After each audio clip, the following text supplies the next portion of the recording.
Sharon. Fantastic. Welcome, everyone. It's great to see so many people here.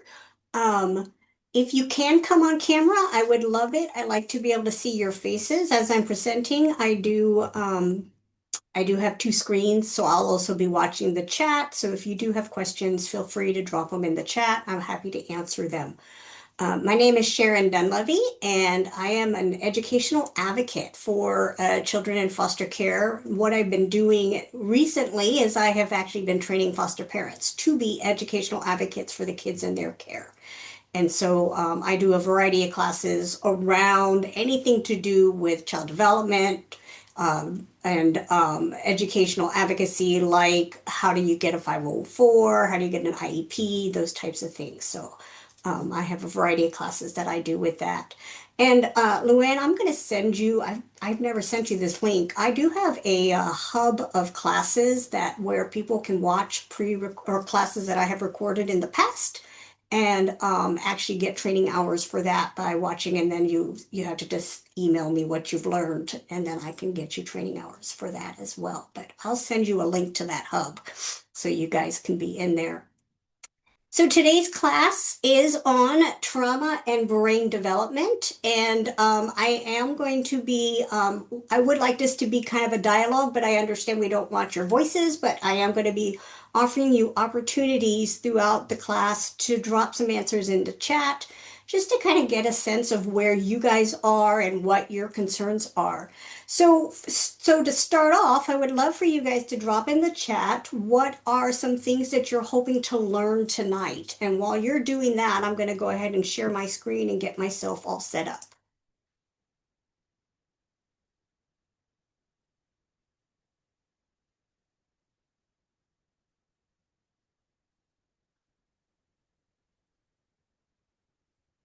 All right, you guys should be able to see my screen. What are some things you guys are hoping to learn today?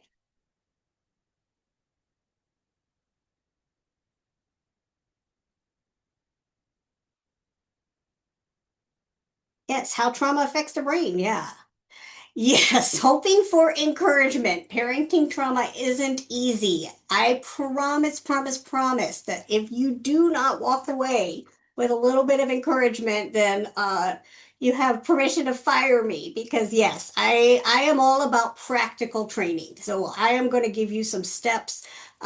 This presentation, I have also given Luann a copy of it, so you guys will have that for you to look at and be able to refresh your memory. But we are going to go through some very practical tips on how to get some encouragement and how do we handle this.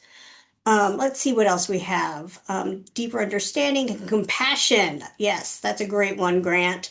Effect of, oh, born in dependency. I'm not going to touch on that specifically, Sharon, but what we talk about is going to cross over into that.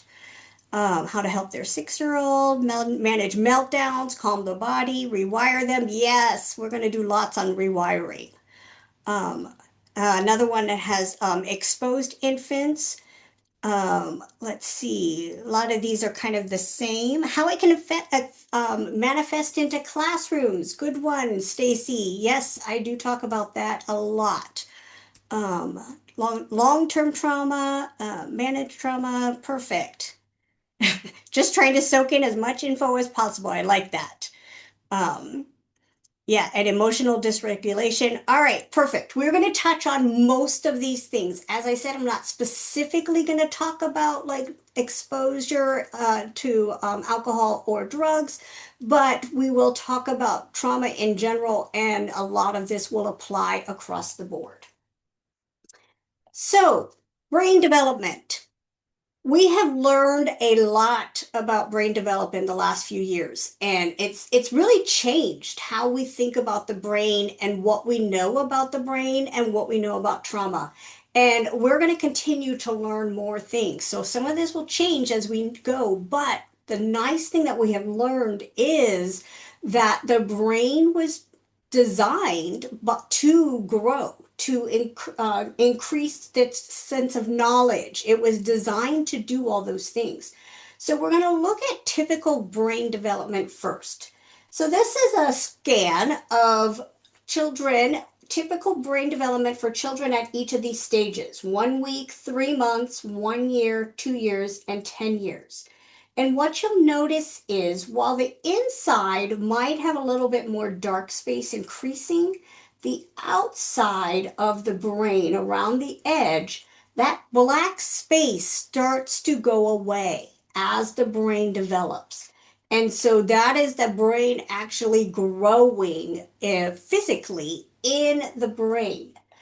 Brain development happens all lifelong. So we may reach a specific size, but the neurons and all of the connections that go on in the brain continue to grow as long as we feed it information and learning. So the other thing we know about brain development, and we've known this in child development, but what we've learned is all of these stages build on each other, and most of the child's brain is going to be fully developed by the age of 7. So that's a lot. Now, there's a lot of things that happen after 7. Obviously, areas mature more, but the basic brain development pretty much is done by the age of 7. And you can see some develop earlier, some develop later. You notice social skills doesn't even happen until they're 3, whereas most of the others do start at some point before 3. This is really important, especially for those of you who are asking about that exposure, that prenatal exposure, because it does cause this area then to shrink and not develop the way that we think of as typical. Because that exposure has caused them to not develop the right way, then we see that further on in life. Interestingly, if you'll look down here, and everybody in here is a woman except for poor Grant. I think there might be another man in here, but there's not too many guys in the room. But those women who have had children, we know motor development happens before they're even born, right? Like we've all experienced those kicks to the stomach. My kid was so small, she would kick off one side of my stomach and shoot herself out to the other side, and she'd like swing back and forth. Oh, but anyways, so we know that that motor development actually happens really early. But language development, look at this, right at the end of our pregnancy, language starts to develop. And so, there was always these jokes about putting headphones on your or on your stomach so the babies could hear noises and stuff. But really, there was some truth to that.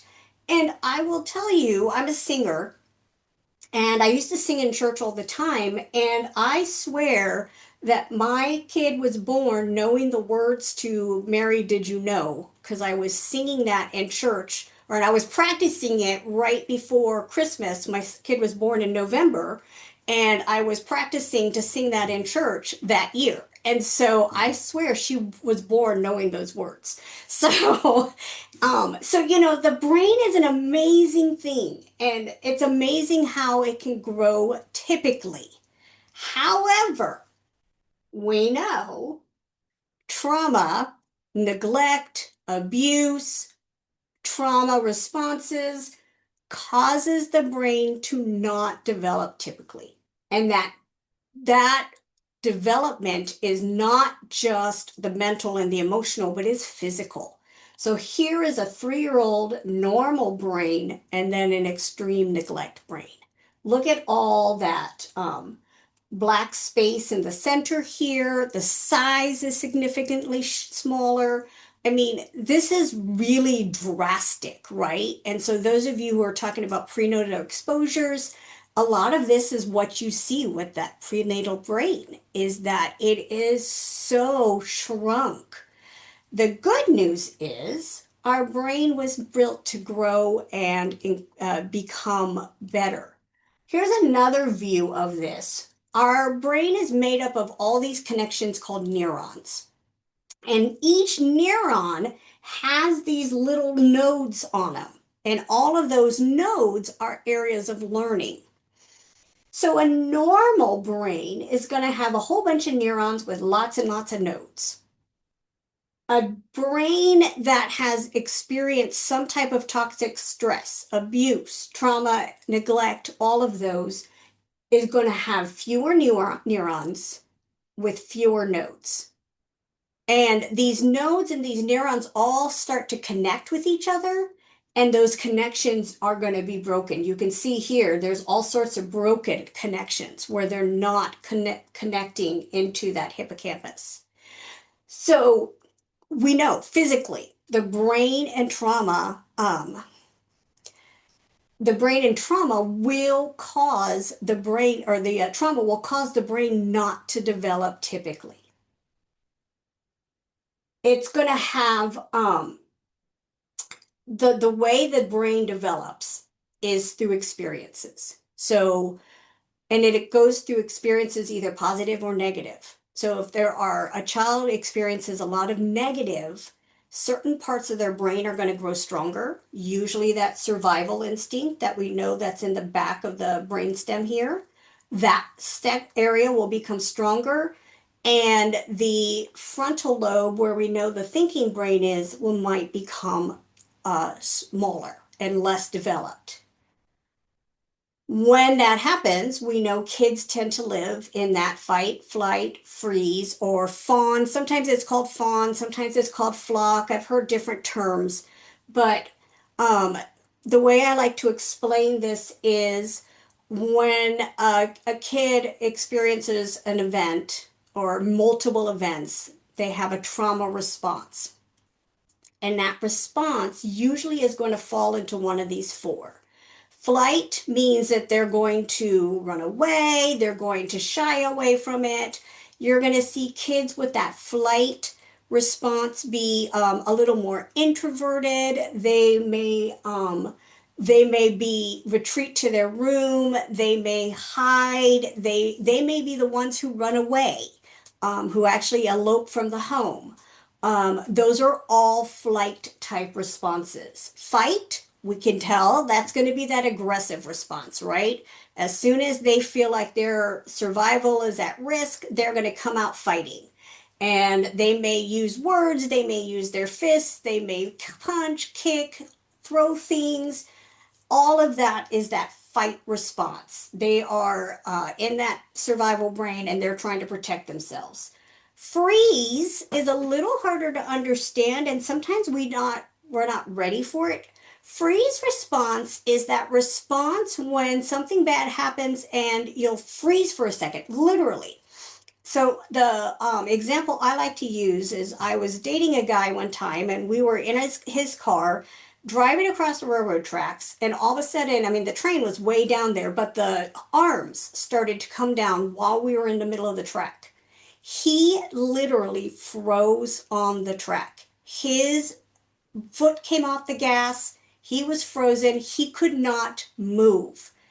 And I was sitting there going, Daryl, Daryl, Daryl, move your car, but he was frozen. He couldn't think. All he could see was that arm coming down in front of us and didn't know what to do. Finally, he moved. But that's that freeze response. So you'll see kids in a freeze response, they may sit very quietly.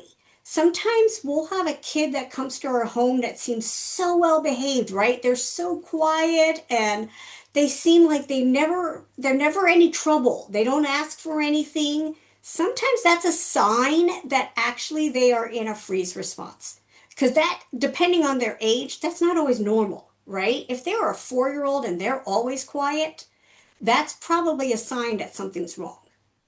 So we want to be aware of that freeze response. The fawn response or flock, sometimes it'll be called flock, sometimes it'll be called fawn. I've heard other terms, but I can't remember what they are. That is a response of basically they'll look around and see what everybody else is doing, and then that's what they'll do. So it's kind of like mob mentality, right? When we think about you get in a group of people and a bunch of them start, let's say, bullying is such a big issue right now. It has been, but it's such a big issue right now. Well, what happens in schools is a group of kids will start bullying a kid, and then the kids around that have that fawn response, who are trying to protect themselves from the bullies, will join in. They're not really interested in bullying that person, but they're looking to see what everybody else is doing to do what they're going to do to keep themselves safe. So that's the fawn response. That is them just doing what everybody else does. The danger, obviously, in the fawn response is they could be picking the inappropriate reactions of the others and responding in that way.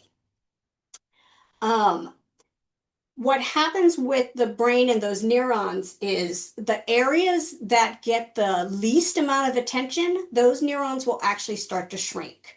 And the areas that get the most attention, those neurons will start to grow. So, like I said, if they are always in trauma, that survival area their neurons are going to be really, really strong, but they're not going to have the thinking neurons because they never stop and think. The good thing is our brain was designed to grow. It's called neuroplasticity. And I'm sure you guys have heard that term, but just to kind of review what it is, we have learned that the brain is designed to grow. So in the past, if a kid was different, had trauma, couldn't seem development needed delayed, what did we do? We stuck them in an institution, right? We assumed that they were non-teachable. They were not, nothing was ever going to help them. And what we've learned now is that just made things worse. Now we know our brain was designed to grow, and even if they can't completely catch up with everybody, they still can rebuild neurons. And so there's two ways that our neurons do this. One is called rerouting. So you can see on the left-hand side here, the neurons are going fine, and then all of a sudden something happened in that blue primary path. Something happened, that neuron got cut off, stopped growing, and so all of a sudden that path becomes non-existent, but the connections come back through this one on the right-hand side, and it becomes the primary path. Now, it may take some time to grow those neurons, but it will grow. The other way it can do it is what's called sprouting. So again, I told you there's those little nodes, and that's those nodes that start growing and creating new neurons and new connections. You may have you have neuron A, neuron B, and then they've sprouted these little subneurons of whatever they learned. Well, something happens and A stops working, but B was strengthened and was able to incorporate the other neuron into itself. And so that will allow that neuron to grow. So it's all about repetition. It's all about repeating experiences. And obviously, what we want to do as foster parents is we want to repeat positive experiences. The other thing that causes neurons to grow is relationships. And we're going to talk a lot about attachment and belonging in a few minutes. But those relationships make a huge difference in how the brain grows and how those neurons work. Krista asked the question, is a child's type of survival response based on their preference or personality, or is it based on the type of trauma they've experienced? Both. That is a great question, Krista. So, yes, you could have two kids in the exact same home, have the exact same experiences, and one will have a fight response and one will have a flight response. And that's partly personality. Partly it could be the age of the child when the trauma happened or happens. And it just could be their own resilience. So Trauma, we tend to talk about trauma as if it's an event, but honestly, trauma is a response. And so when we talk about the word trauma, we're really talking about a response. And I think that's important because what's come out in the society and what we hear from some people is we'll hear people make fun of the word trauma and call it drama, right? I mean, I told you I was an educational advocate. So I was at a hearing for a student who had gotten mad and thrown a chair in the school. They were trying to suspend her. She had an IEP, so they had to do a manifestation hearing. We had to prove that the reason she did that was based on her, well, her disability, and her disability was trauma. The administrative person that was supposed to be who is supposed to be what do you call that, he was not supposed to be part of the school, right? He was supposed to be unrelated to the school, but he was actually a former superintendent. So it was already set up against us. But he said, well, everybody has drama. He purposely did not use the word trauma because he was trying to justify, and he even told us, he said, well, if we let students like her stay, then, it's just going to bring down our schools. Like that was his response. But for her, yes, it was part of her personality. She's a fighter. That was part of her way of responding. Did she throw the chair at a person? No, she threw it across the room away from everybody else, but that didn't matter to him. So, but her response is unique to her. And so every single person is going to respond in different ways and how trauma affects them.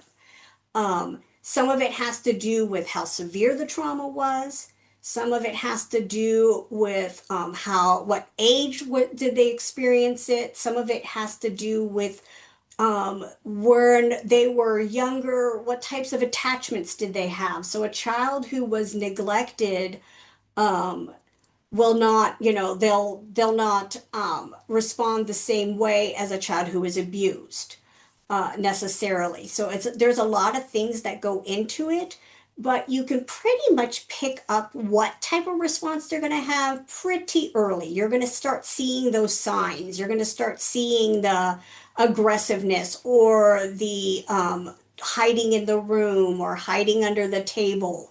Like I said, the freeze response is a little harder to catch, but you can watch and you'll see them just kind of stop doing anything. Watch them if their siblings are fighting and they kind of start backing up and are just kind of frozen there. Those are those types of response. So it really is a lot of factors that go into their trauma response. But just know it is individual and you really can't, there's no one size fits all, right? For when we talk about kids with trauma. Um, it's just a matter of how that particular kid is going to respond. Um, so I want you guys to think about a kid that's in your home or a kid you've had in your home in the past who's had some severe trauma responses. And I'd like you to think about what type of survival response did they have? Were they a fight, flight, freeze, or fawn? And then um, what were some things that you think helped them overcome those trauma responses that you did? What are some ways that you helped rewire their brain? And if you don't know, that's fine. But and you can drop that in the chat.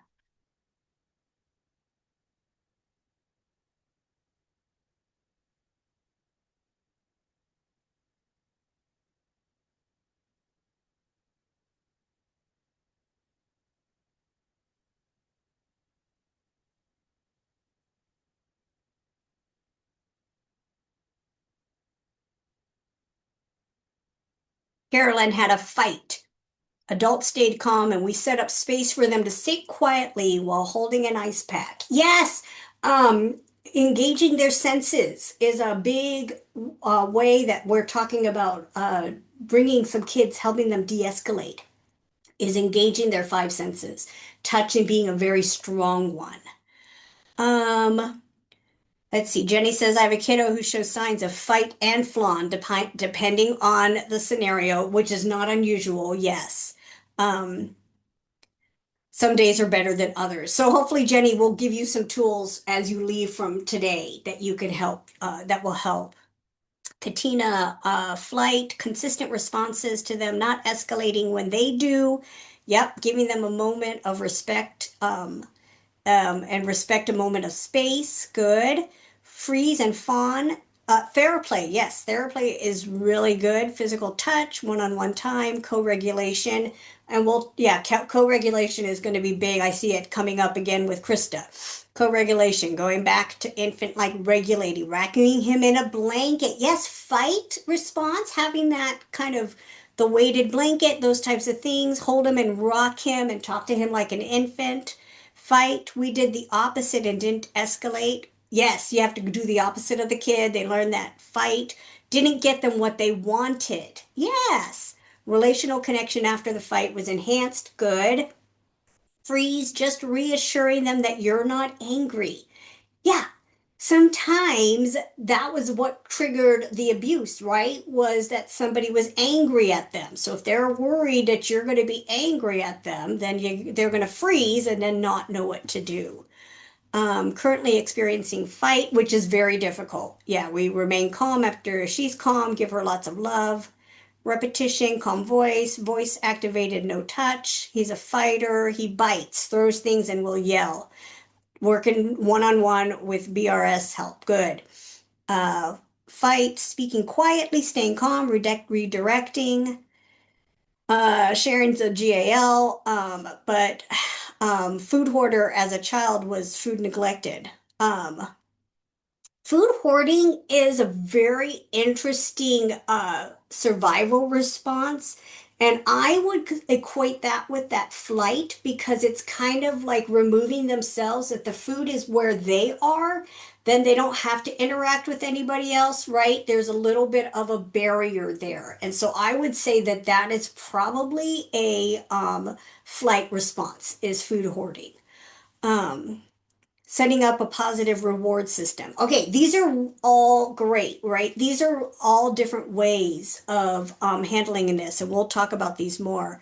Not reacting, don't yell at them, deep breaths, using a pillow to hit or scream into, feelings wheel, yes, naming our feelings, helping them understand. Because again, their feelings weren't named. They were just feelings and they just felt those things, but they didn't know what to do with those feelings. And unfortunately, the adults in their lives didn't necessarily model how to handle those big feelings. All right, great. So, how many of you remember Maslow's hierarchy of needs? This has really been like this is pretty old, but it has really still has a lot of basis in reality.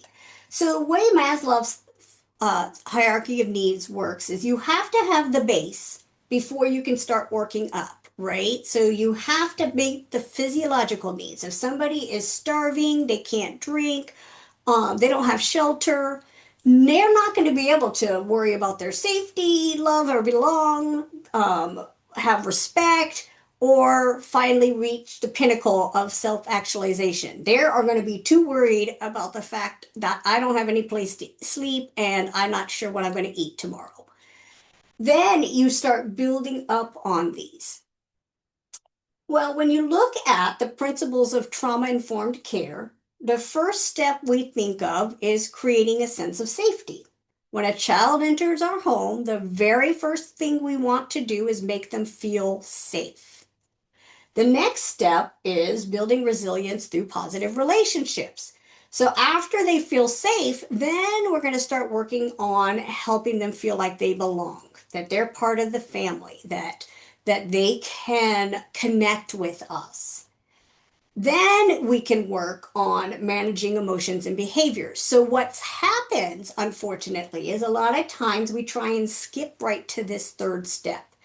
But if we try and do that without helping them feel safe or like they belong, we're not going to get very far in helping them manage emotions or behaviors because they are so concerned about that safety and they're not going to get out of that survival brain. And then finally, once they can manage their emotions on their own, we would hope that they'd start to build a positive sense of self. But that takes a lot of time. So if you put these together, you can see where we could build up this triangle based on trauma-informed care.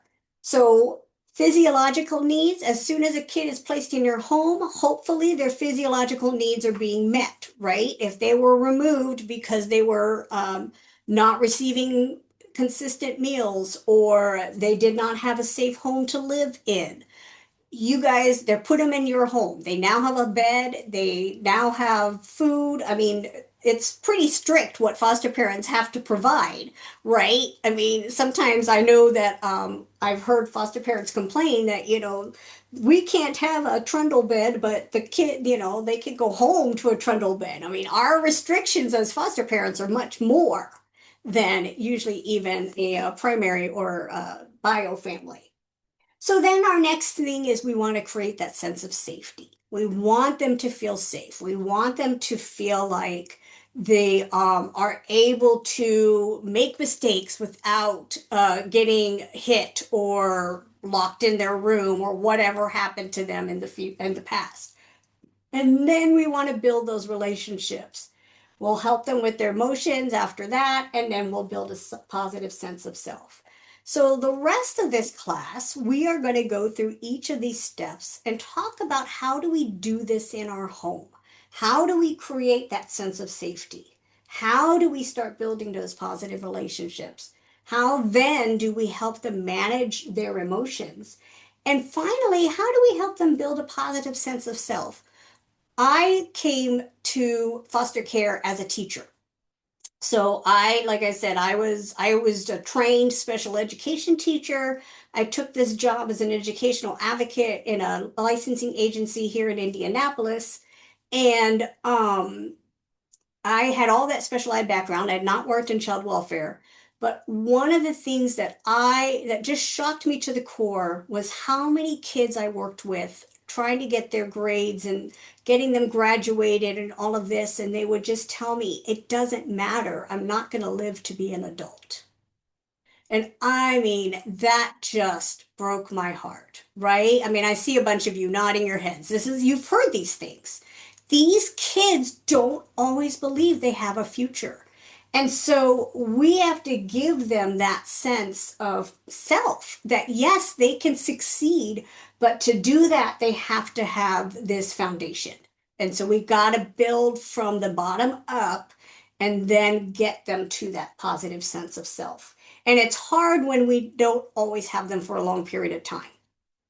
So before I move forward, I do want to say no matter how long a kid is in your home, you've got a chance to plant some seeds. And that's really what our work is. Because sometimes we are not ever going to see those kids again. We're not going to hear from them again.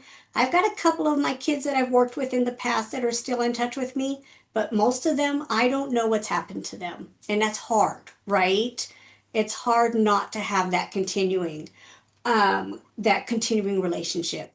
So anything we do in our home, we're going to be planting seeds and we just need to meet the kids where they're at. So if they come in your home and they're already starting to feel safe, they seem pretty comfortable, then you start moving on to that next step, helping them with relationships, or if they're ready, helping them with their emotions. But know that anything you do for any amount of small time is going to make a difference because we do plant those seeds and we do provide at least one positive role model for them.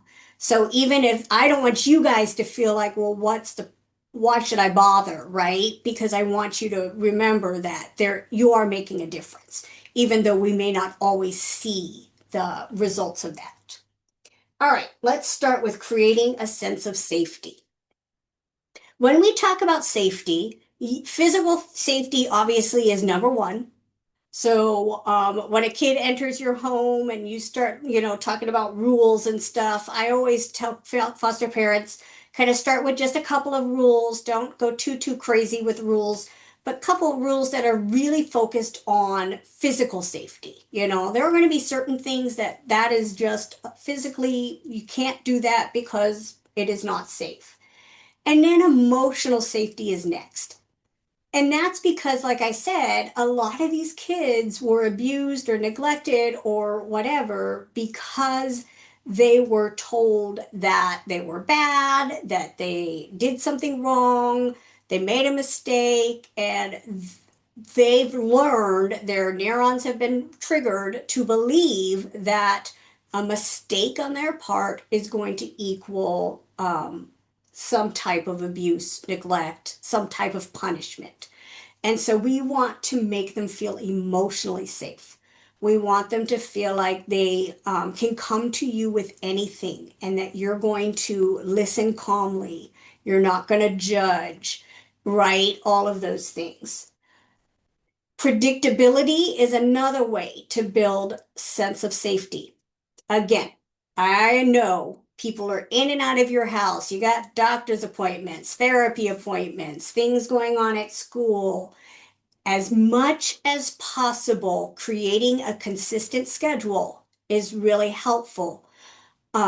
Just, and if you know something's going to happen or that something's going to change that schedule, communicating that.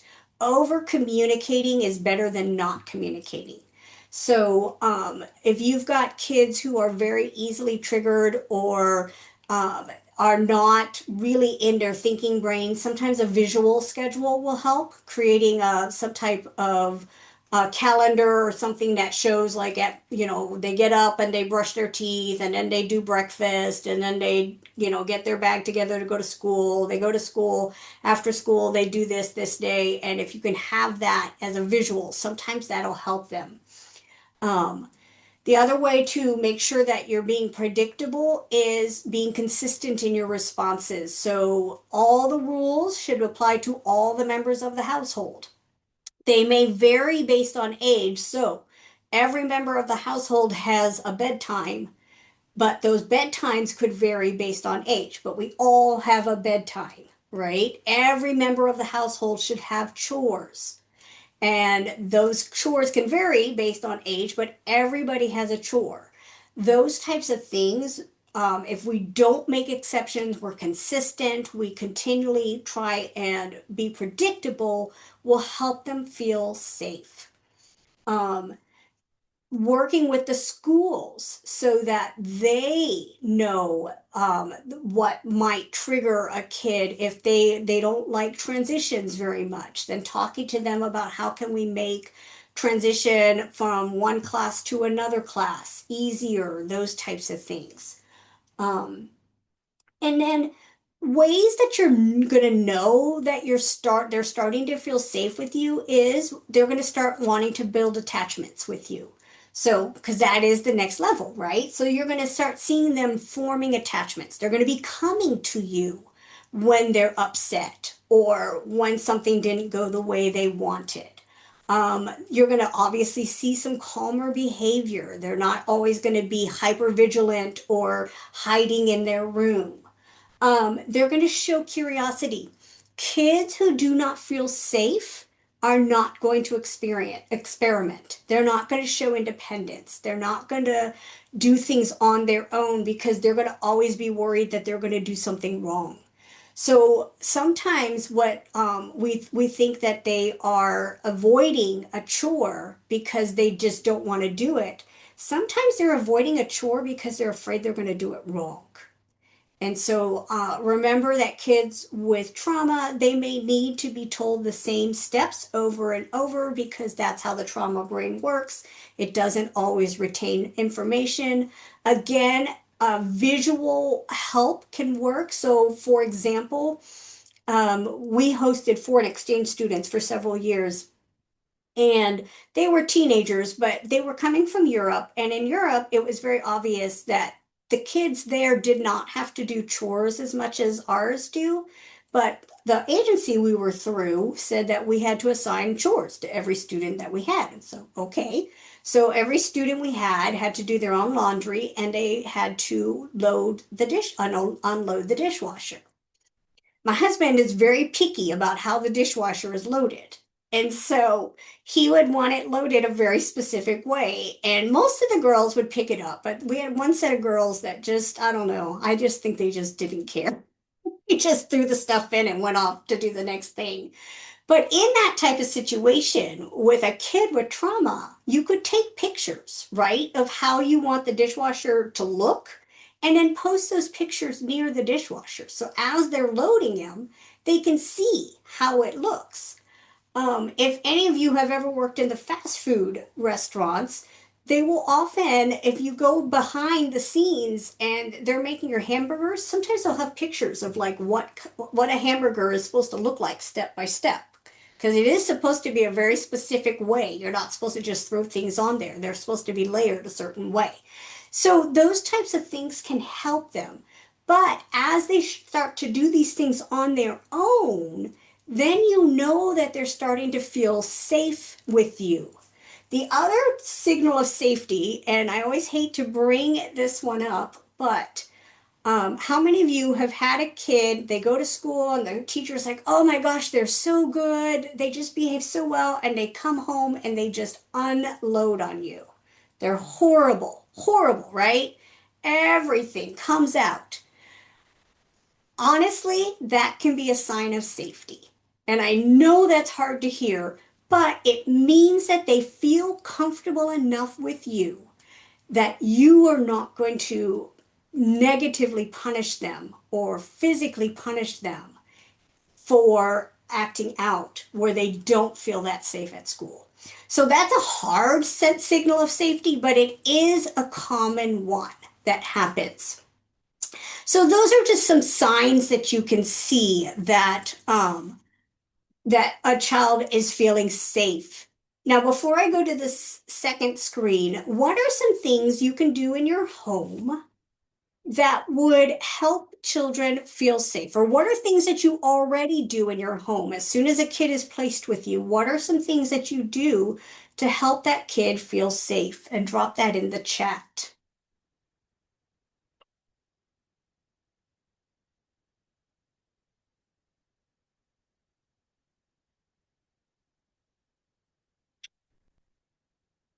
Ask what they enjoy for breakfast snacks and try and keep it stocked. Yes, because obviously they need food. And so knowing that not only are they going to have food, but food they like, yeah, that makes them feel safe, right? There's always going to be something for them to eat. What else?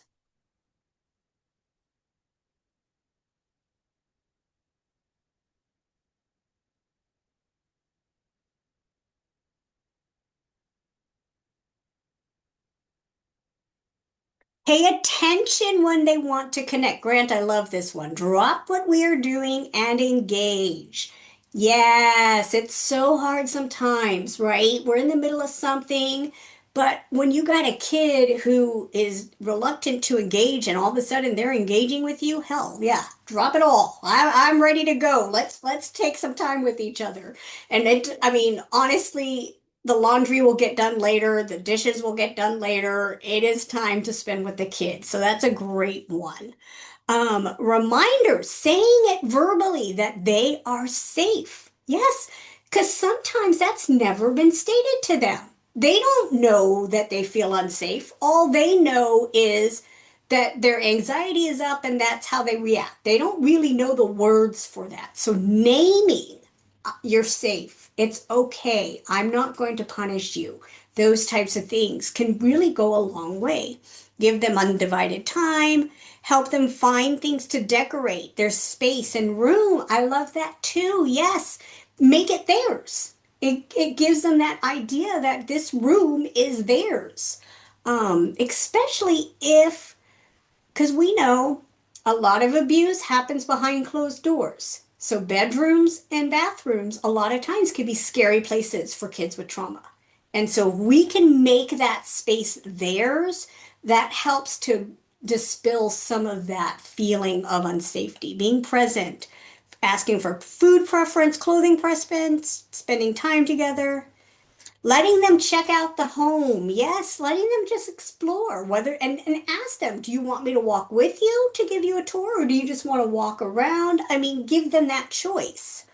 Yeah, being present, play cards and board games with them. Have things that just belong to them, like special stuffies, blankets that they don't have to share. Yes, set time to play. Um, Anita even goes a step further. Have a food box that has their own snacks in them. Yeah, because sometimes they like different snacks, or sometimes they had to, we go back to that food hoarding where they felt like they couldn't keep hold of their own food. So having that for themselves, personal space, decorating, all of those things, spending time one on one, um, making a safe space they can access anytime they feel unsafe. Yes, it could be a chair, a bed, a small covered area, a beanbag chair, whatever. And then you can visit. I like how Krista says, then visit them there in a calm and engaging presence. And sometimes that calm and engaging presence is just sitting, right? You're just sitting with them and letting them know, I'm just here. You're safe. I'm here. And when you're ready, we can talk or whatever. Tiffany says our little is 2, so we do a lot of celebrating. Yes, when she does things on her own and make sure that when she has big feelings. Yeah, yeah, 2-year old, they're not going to process a whole heck of a lot, right? But if you respond when they do something that you wanted, they're going to pick up on that. And so that's good. All right, so let's see how many of these we hit. So catch them being good. That was what Tiffany said. That works for all ages. And not just big things. This is where I think a lot of times parents in general, not just foster parents, parents everywhere, we look for the big wins, and sometimes it's those small wins. As an educational advocate, I did a lot of tutoring with kids, and sometimes it was just the kids concentrating for 5 minutes on his math page when the other day he couldn't concentrate for longer than 1 minute. That's not a huge win, but for him, that was a big deal. And I want to make a big deal about that. Wow, you did 5 minutes without trying to ask me to go to the bathroom or sharpen your pencil or something. Catch them doing those things and then make a big deal about them. Provide positive feedback. Again, a lot of our kids, they only heard from their parents when they did something wrong, whatever was wrong in their parents' mind. So we have to catch them doing those things good and giving them positive feedback. You did a great job making it better than just great job, but what you really concentrated today. You tried very hard in school. I saw you take a breath when she tried to take that toy away from you and you didn't hit her. That's a good thing. You didn't hit her today. So you want to say those things and give them that feedback. Tiffany said she even gives us praise now. I love that. She'll turn it around and say, "You did it." That is great. That means she pays attention now. And so now, and what happens is the more we focus on the positive, the more we see it. Again, it's the way our neurons work. If we are always focusing on the negative, I mean, how many people know at least one person who, no matter what they do, where they go, they have a negative to say about it, right? That's because they've wired their brain to see those negatives. We have to do the opposite. We have to wire our brains to see the positives. And it is purposeful training. We have to watch for it and we have to respond. And the more we do that, the more we're going to train them to see the positives as well. Be genuine. So, never give an answer, never make up an answer because you don't know, right? You always want to say, if you don't know the answer, say, I don't know, but we can figure this out together.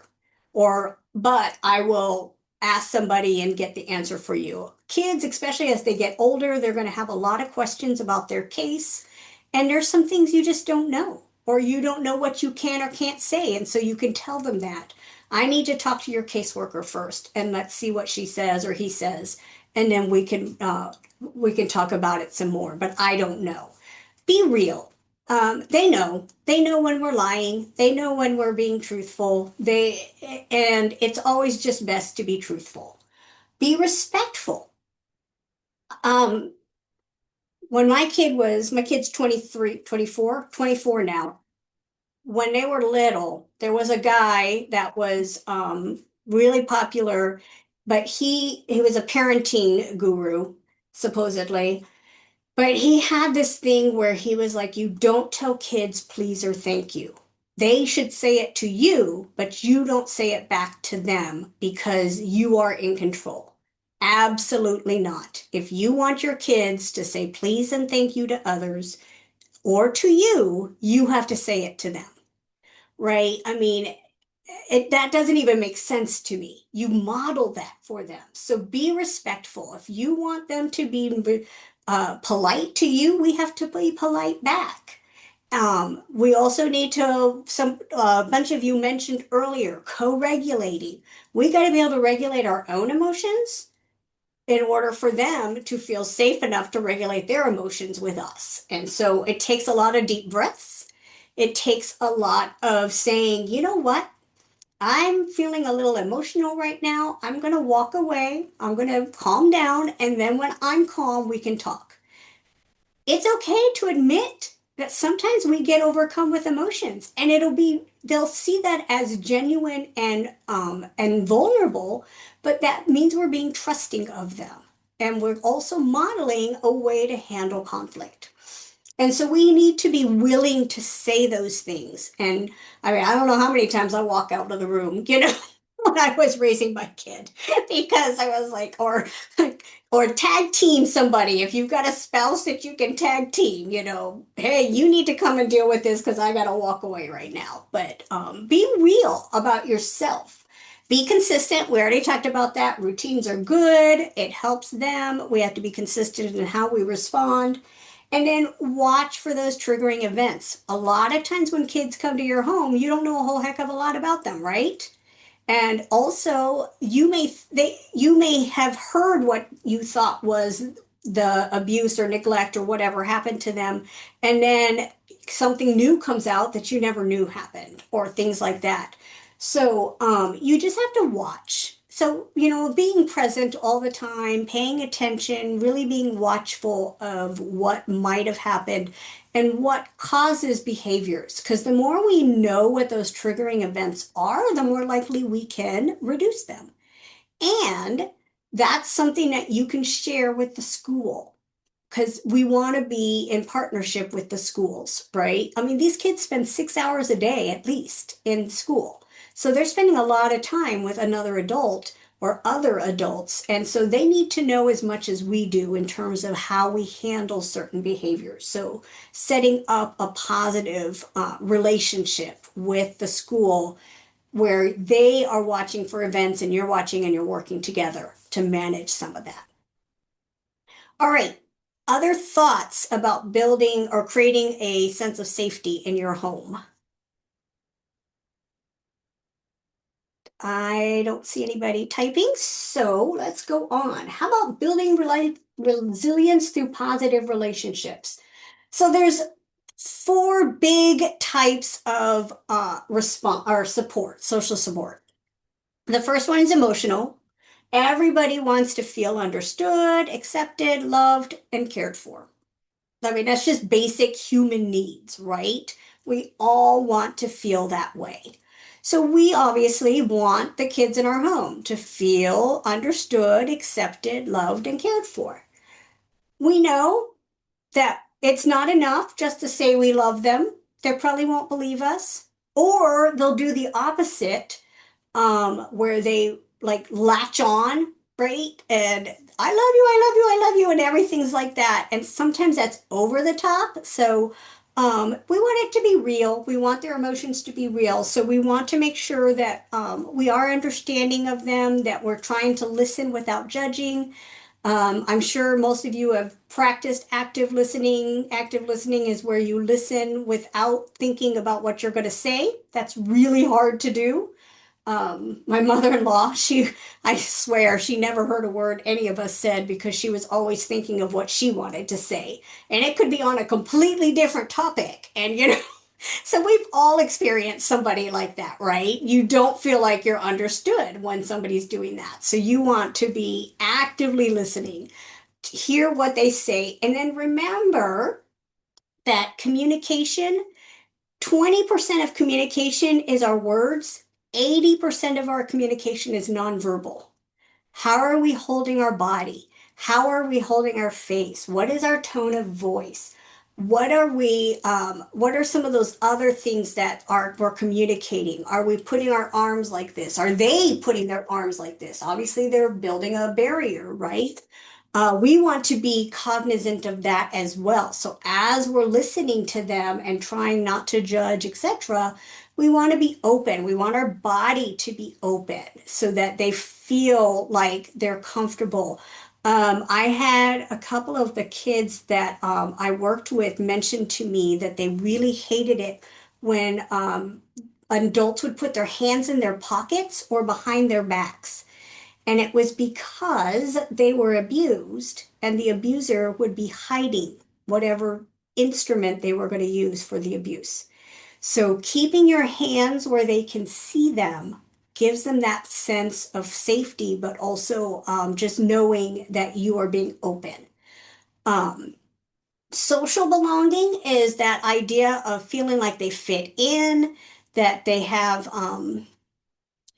oh, 80% of communication is non-verbal. So body language, facial expressions, tone of voice, whether or not you're making eye contact, all of those. Yeah, good question, Tiffany. I'm glad you asked that. Um, so social belonging, do they fit in? Do they have things in common? So obviously, whenever we meet a new kid or a new person, we try and find some common ground. So as you're working with the kids and you're building those relationships, doing things that they like to do. Sometimes there's things that we don't want to do or we don't like, but it might be a way to engage them. I remember when I was training to be a teacher, I worked in a seventh grade classroom, and it was a reading class. And this teacher that I was under, I was supposed to be observing and kind of helping and walking around, but she was having them do a book report. Well, this school had this really nice new computer lab, and I could just tell the kids were so bored. They were acting up, they weren't doing anything, and I don't know, they were just she didn't have a good management of the class.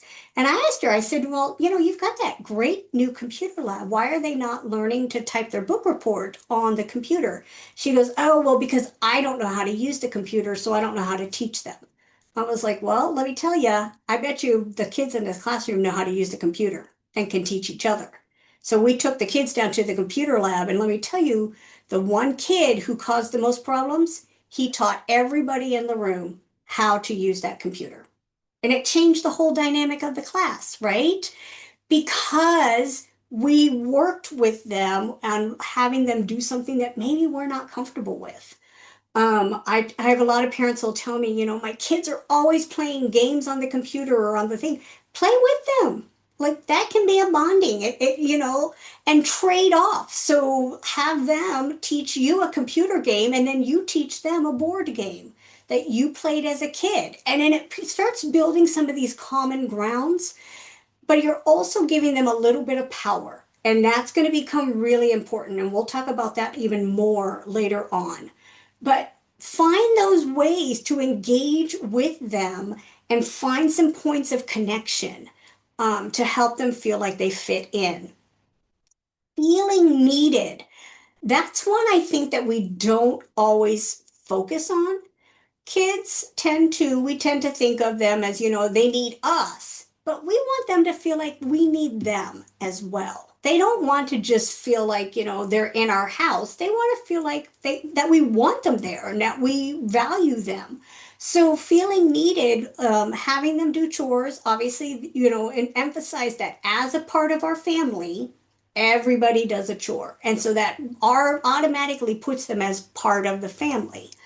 but also that, we really need you to help us with this because it's too much if we don't have everybody helping, or things like that. The other thing to do is think about things that you can do in the community together. So I am a big fan of parents volunteering with their kids, finding places where you can serve others. It connects you, it makes the kid feel needed, and it gives them an opportunity to see somebody else that might have less than them.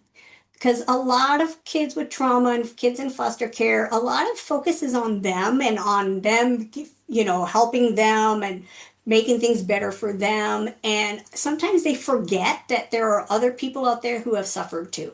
And so volunteering together just builds some sense of compassion, lets them see people from a different point of view.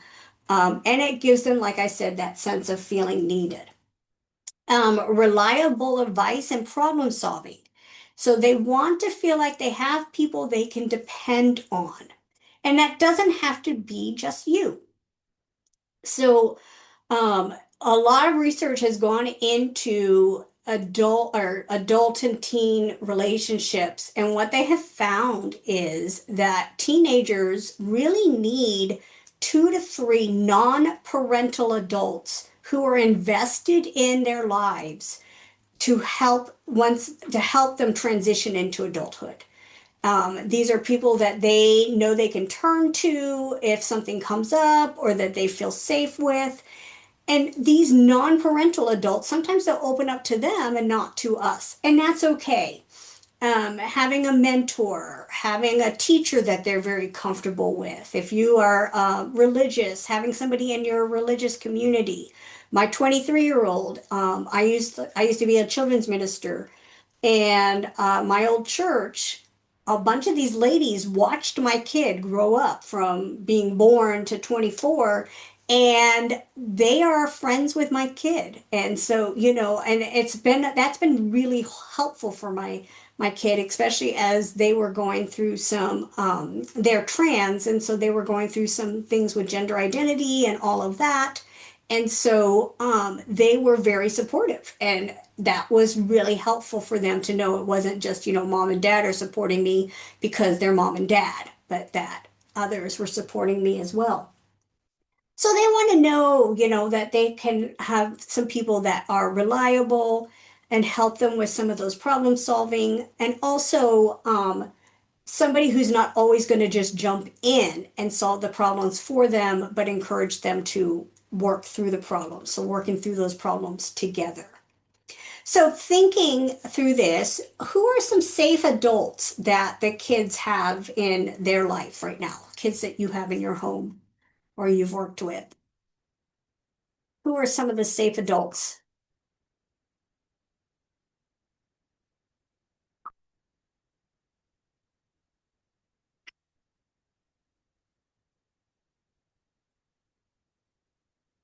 Yeah, school counselors, wise teen, family friends, grandparents, aunts, uncles, teachers. Okay, so William and Nan, they said they're daughters. I'm assuming your kids are grown. Yeah. hmm PTOT, providers, siblings. Yes. Therapeutic providers, grandparents, pastor. That was a new one. Paraeducators. Sometimes those paraeducators are actually the ones that they're closest to. Um, Family, neighbor across the street who also attends church. That's so unusual anymore, right? That we even know who our neighbors are. And that they can feel safe with them. They're your own adult children. So several of you are already have raised your own kids, and they're helping you raise new kids. And that's great that they have that support. And sometimes, those again, they're the non-parental, right? They get to be kind of the fun adults. I was always the fun adult with the foster kids because I could come in and just like tutor them and work with them. I didn't have to ask all the boring questions about, like, here in Indiana, every time you met with a kid, and if you were a social worker, you had to ask the whole series of suicide type questions. And they were always like, why do they always ask me the same questions over and over? And I'm like, it's because it's the law. But you don't have to do that with me. I can be the fun adult. We can just get down to work. But yeah, so really keep your eye out for some of those positive people that can be support because you're not going to have to do this alone, right? You don't need to be the only support that they have. And so you want to make sure that you're building those connections for them or helping them build those connections. All right, the big one. So, how do we work with them on managing behaviors and emotions? So, regulation before correction. This is where that co-regulation comes in. We co-regulate until they're able to self-regulate. And usually it's going to take a long time.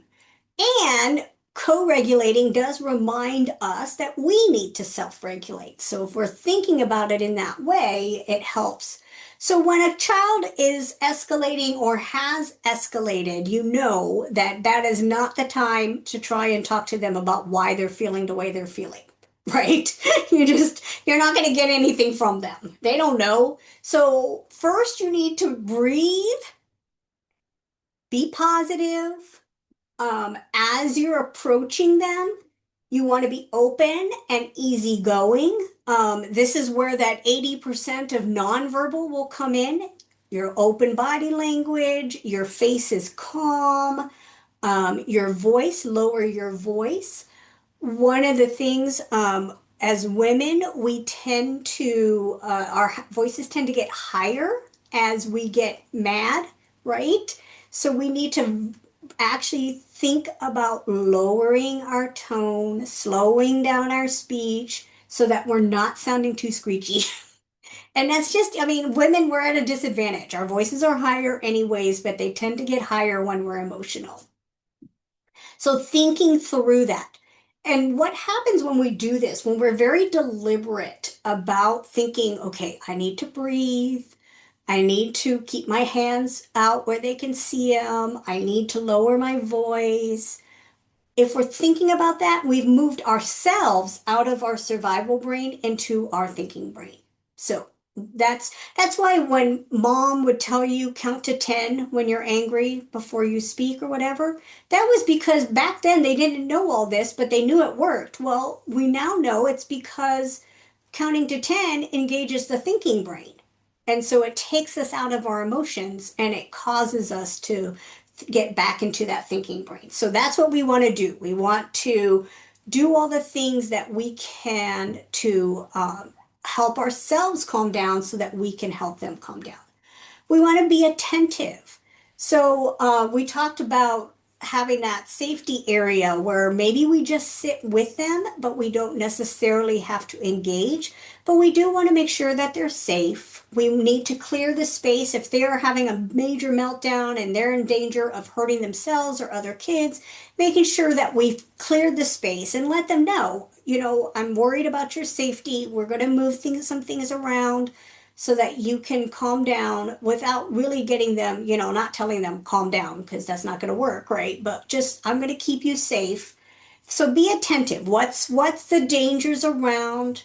What's happening around them that might be distracting, all of that.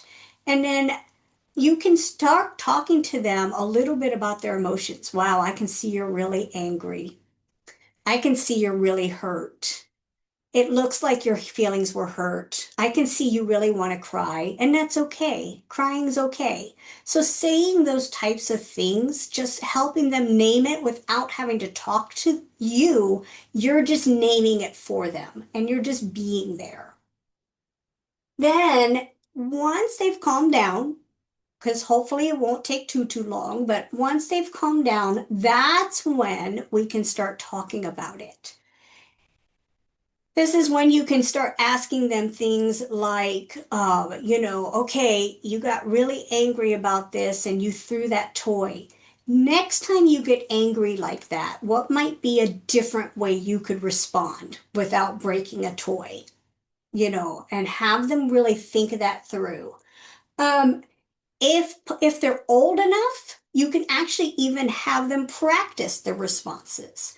Sometimes just practicing out loud will make a difference. Um, And then remind them why it's important that they change that response. So, for example, if you could tell them, you threw that toy and it broke, and now you don't have that toy anymore. I'm not going to buy you a new one until I know you're not going to throw it again and break it. So we need to change so that we're not constantly breaking all of our toys. Just having those kinds of conversations can be helpful. Having them help you come up with appropriate responses, not just you giving them responses. If they're younger, obviously, you're going to give them more responses. But as they get older, what do you think you could have done differently? And then if they do break something or they've hurt somebody, what can we do to fix this? We're not going to punish, we're not going to put them in timeouts, we're not taking things away, but we are going to do what's called logical consequences. For example, if they broke a toy, the logical consequences is they don't get that toy or they don't get a new one until they can prove that they're not going to throw and break it again. If they break a rule, let's say you have a teenager who comes home late and didn't call you, and to tell you they're going to be late, one of the first things people tend to do is they take away their phone. That's not a logical consequence because one thing was they didn't call you. Well, now you've taken away their phone. Well, they can't call you. So that doesn't make sense. So you have to kind of think of it of a different way. Like my suggestion would be is that because I couldn't trust you to come home when I told you, I am going to be the one dropping you and picking you up so that you'll have to, and if you don't come out and meet me at the car at 11 o'clock, like we agreed, I'm coming to the door to get you. And that's going to embarrass you in front of your friends, right? So try and keep it as a logical consequence, something that will make sense and not punitive, but helping them understand they need to make a different decision. So, um, all right, so we're going to do a case study together. So we have a child, age 9, has been through lots of different placements, been pretty neglected throughout their entire life. They really have a hard time with transitions, feeling like if they feel like they're being rushed, they'll start to trigger them, they'll start to get escalated, and they really are sensitive to what they consider as criticism. So it's school morning, the child's running late. You tell them to put on their shoes, and the child throws a shoe and says, I hate this house, you're not my real parent. What are some ways that you could use what we've just learned to approach this child and help them kind of calm down? And then what are ways that we could address this for the future? So, first, what are some ways that you would approach the child just to help them calm down?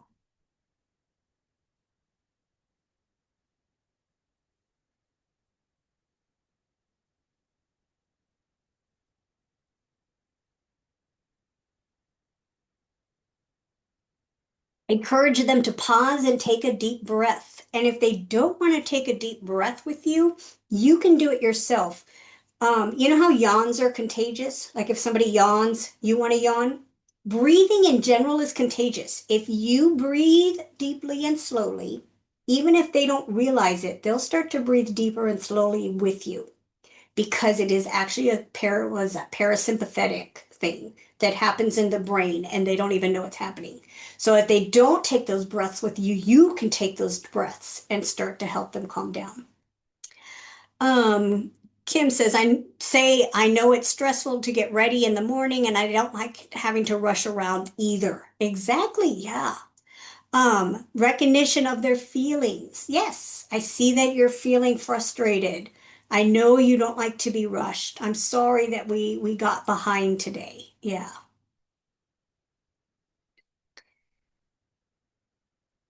Yeah, give advanced warning of the leaving time. So that's something you'll do for the future, right? Is like, yeah, we'll need to we need to plan our time better. Pause what you're doing, sit on the floor and take a breath and reflect that feeling that they are sharing. Absolutely. Perfect. Yes. Just kind of sitting with them, being with them, acknowledging how they're feeling. Calm voice, sitting down, not towering over them. I'm glad you caught that, Anita. Yes, we want to be at their level. A 9-year old, I'm only 5 feet tall, so a 9-year old might be about my size, but most of you guys are going to be hovering over them. So, yeah, we want to be down at their level. Um, Letting them know that we'll do this together. Yeah, talk about your heartbeats. I love that, Anita. So, yeah, can you feel your heart beating? Is it beating faster now because you're angry? Yeah, yeah. Let's see if we can get our heartbeats to go back to normal and you can breathe and talk about that. I love that idea. Yeah. Help them with his shoes and breathe together, letting them know it's okay. Hugging him if he's okay with it. We'll work this out together. Deep breaths, name the feeling. Um, Knowing in the moment that being late is not more important than their emotions. Yeah, you know what? They may miss the bus that day because we have to deal with this, and that's what happens, right? Sometimes that's what happens. And so we'll deal with it. We're not going to punish them because they missed the bus. Running late is not the end of the world. Regulate ourselves. Yeah. Because, I mean, I know that when I was a parent, there were times when I would get agitated because we were running late. That is kind of like one of my triggers is, and I think that was because my dad was always one of those. My dad was military, so he was always one of those that, he would calculate time backwards. If we have to be somewhere at 9, then we have to figure out this and then the. So I think I picked that up from him. Yeah, we don't want to send them to school dysregulated. Right. Yeah. And if we do have to send them to school dysregulated, please contact the teacher and let them know, hey, we had a rough morning. Just want you to know, he may have a rough time. Feel free to contact me if you need to, whatever. But yeah, so great. So we're getting him calmed down. We're naming those emotions. We're breathing with him. And then now he's 9, so he can reason fairly well. You want to start talking about how do we prevent this from happening in the future? So, what are some things that we can talk about with them about how we can stop this from happening in the future so that this doesn't happen again? Or what do we do if it does happen again?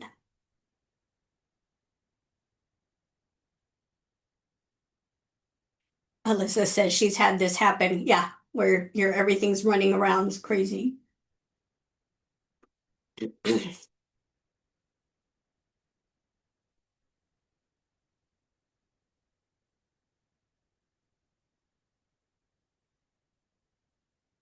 So, what are some things that we could do and talk to him about or with him about?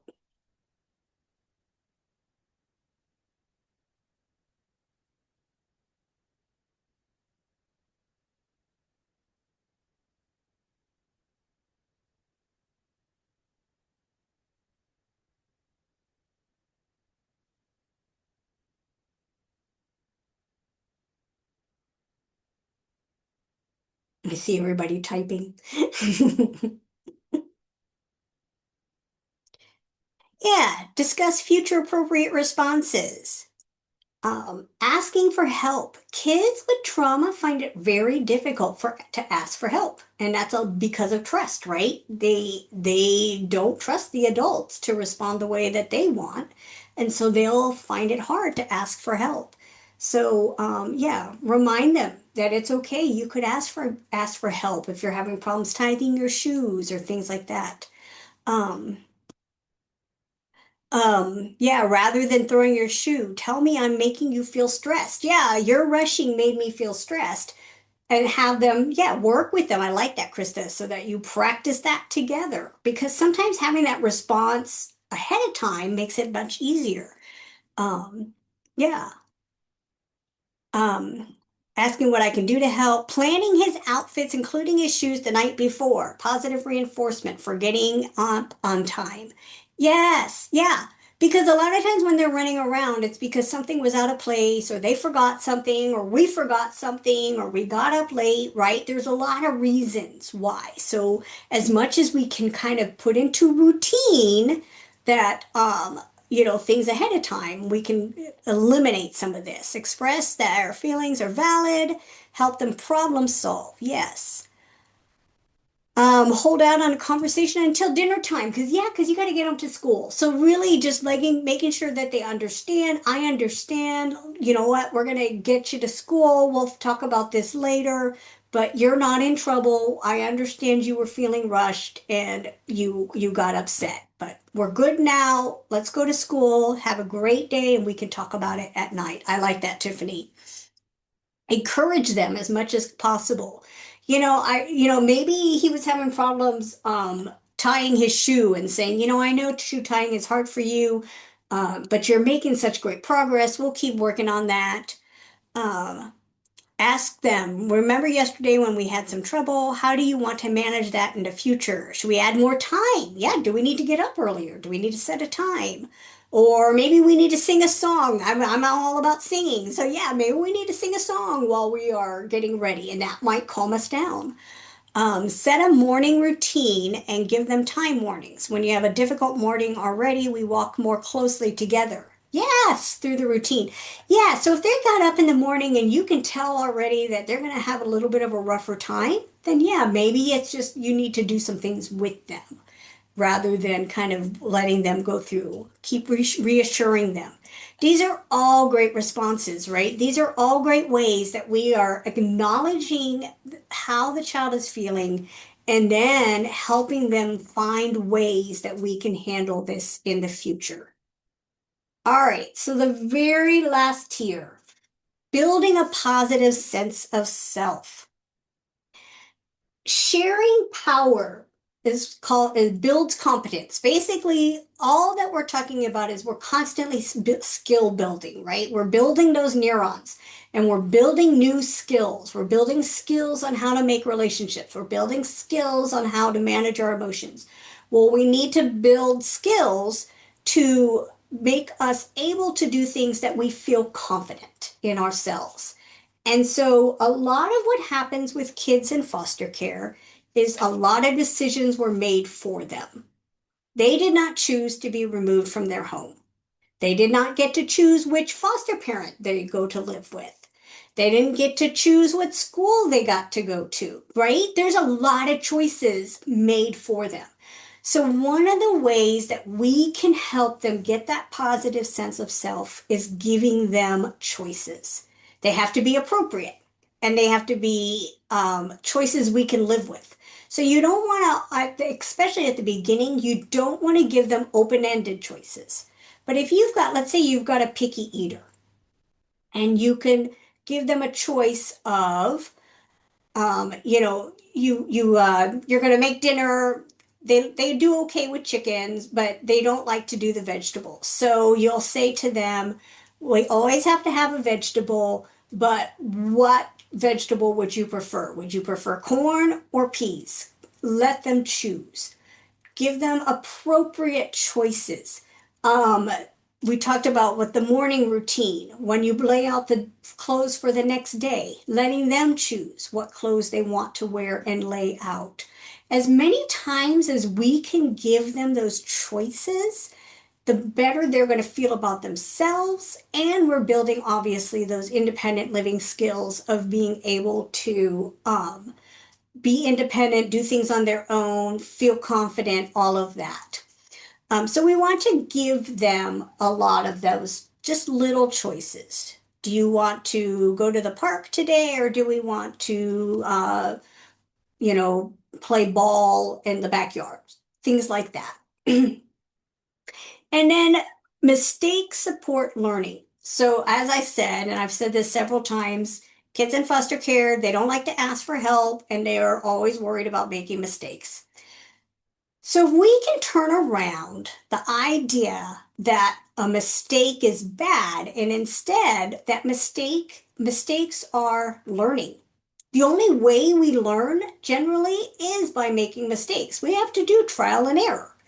And so we all make mistakes. So as adults, we need to acknowledge our own mistakes and then we need to express what did we learn from that mistake.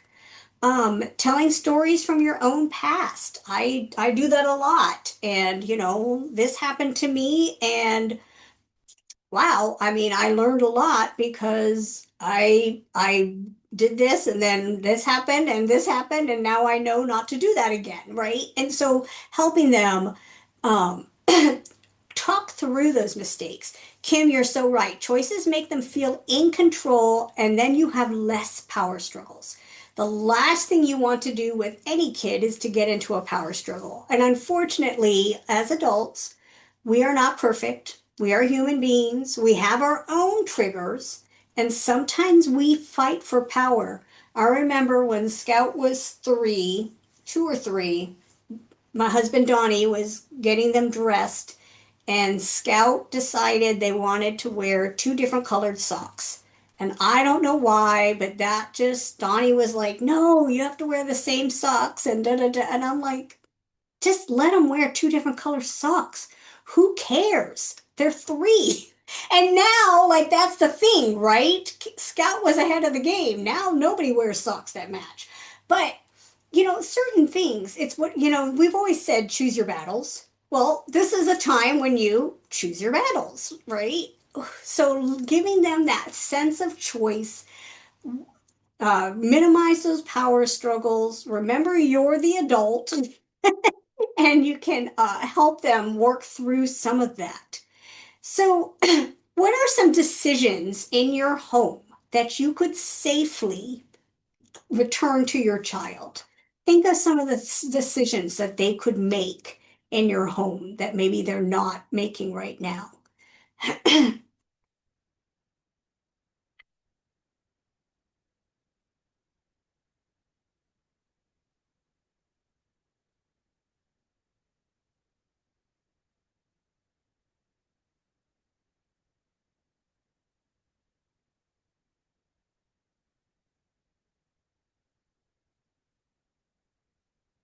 Yeah, which chores do they want to do for the week? What to wear?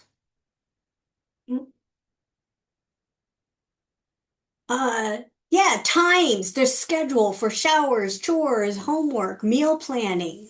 Yeah, choosing a meal.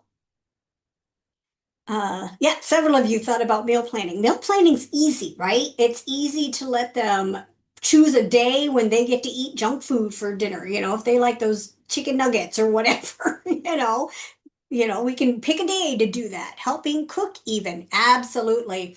I do a class on independent living skills and we talk about that, I think every kid should know how to cook some type of meal.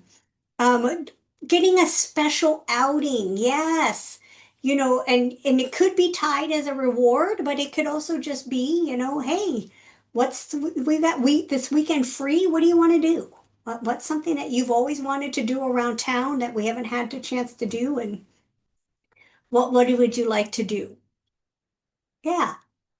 Yeah, so these are just great ways to help them feel like they have a sense of self, that they get to have some choices, give them a little bit of power, and it really does kind of pave that way. All right, so all of this comes to one very important point, which is you don't have to do this alone. So, um, sometimes you're going to have to ask for help. And so, as hard as that is for foster kids to ask for help, it is really, really, really hard for foster parents to ask for help. And I know some of that is you don't want to seem like you don't know what you're doing. I've heard foster parents tell me that. Well, if I ask for help, is my case manager going to think that I can't do this? Right? So there's some real fears there, and you need to be aware of that in yourself. But we need to do what's best for the kid. And so sometimes, and what's best for you, because the reality is your case manager, we're already short on foster parents. Your case manager is not going to want you to burn out and not be a foster parent anymore. So It's okay to ask for help. So things to look for. If behaviors and emotions are so big and they're not improving over time, you've done all the stuff, you've tried and you've tried and you've tried, and nothing is changing, it's time to ask for help. And you can start with your case manager. This is what we've tried. You may need a referral for therapy or something, but that. Um, if their trauma is disrupting their daily functioning, like they cannot get up in the morning because they're depressed or upset, they cannot eat meals because they get so hung up that they can't do that. If they cannot make it through a school day several days in a row, um, all of that, if those are signs that you might need to ask for help. If safety becomes a concern, obviously reach out. If trauma responses start to intensify rather than settle, that's another sign. Now, not to say that sometimes trauma responses will intensify for a short period, because it's not unusual for a kid to regress, right? Kids with trauma will make 7 steps forward and all of a sudden go 4 steps backwards. And sometimes that's developmental. Sometimes, especially if you have like a preteen, they will have the hormones are all over the place. So, taking into account that. But if it just seems like the responses are getting worse and worse, they're running away more often, they're throwing things more often, then ask for help. Um, and then if your support strategies are not no longer enough, if you are not getting enough help, if you are feeling drained, if you are feeling, we could do a whole class on burnout, right? And secondary trauma. But if you are starting to show signs of burnout and secondary trauma, it's time to reach out. And it's not, you shouldn't feel guilty, right? You should never feel guilty for asking for help, because really you're doing this for what's best for the kid. And if it's too much for you, it's too much for you. And that's okay. That happens. There are going to be kids that we can't meet their needs, or we need a little bit of extra support. So don't ever feel bad about asking for help. Um, and remember, you are there to provide them with a safe, stable home. You're not their therapist. You are not the one who is going to fix their trauma. You're going to set up the space to help support them, and you're going to help support the work that's being done, but you're not their therapist. And so just don't put too much on yourself. We're all laughing at Jennifer's cat attacking her. So, I just want you guys to know, we talked about it at the very beginning, but you're there to plant seeds. You're there to help the kid for however long they're in your home to feel like somebody understands them, wants them, and appreciates them. And if all you can do is make them feel safe in your home, that's a big step. And so don't be too hard on yourselves, because it is easy to try and take too much on as a foster parent. All right, I am going to stop sharing, and